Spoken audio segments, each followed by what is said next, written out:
jareer jareer jareer jareer dadkiina caadaystay inay qabiilka jareerweynaha wax ka sheegaan ama ay aflagaadeeyaan mid baan idin sheegayaa.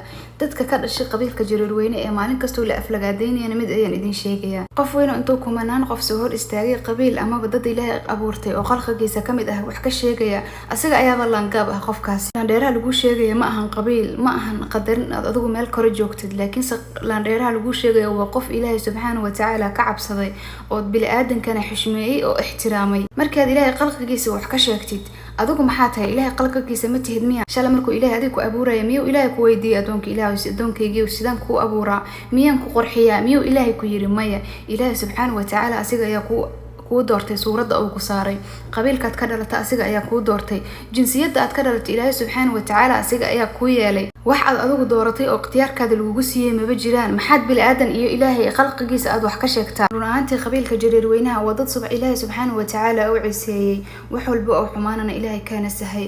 waa inta dad lala dhaqmo dadka ugu wanaagsan, waa intaan anigu ka aqaana ayaka dhana waa sida ilaahay ayay caabudan oo wadoomo ilaahay subxaanahu wa tacaala agtiisana waa aan ka simanahay. ama qorxoonow ama foolxumow ilaahay subxaanahu wa tacaala kii ku xisaabiya ayaa tahay, kii ilaahay hortiisa soo istaaga biri qiyaamo ayaadna tahay. haddaba dadka go'aansaday inaad qabiil iyo basharka ilaahay aad wax ka sheegtaan, ilaahay subxaanahu wa tacaala ayaad qalad ka gasheen, waana gafteen.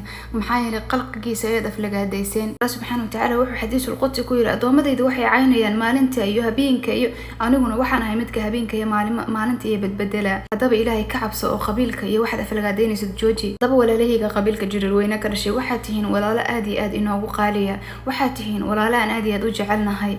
adinku ma xumeedinina, laakiin dadkeedan caynaya ayaa xun. waxaadna ka mid tihiin qalbiga ilaahay kuwa ugu qalbiga wanaagsan la ilaahay subxaanahu wa tacaala هني حفظيو مال والبقى جوكتينا شرط يا شيطانك إله سبحانه وتعالى هني كهايو أنك أياد مدح نو سارنتهين مد عنصريني ما يضبالني ما يضغني ما إخاطيها بقى وقبنينا أنك يا إذن جعل إله سبحانه وتعالى أنا الصومالي قلب جيدا قبيل كها كسر أو قلب جيدا سو نظيفيو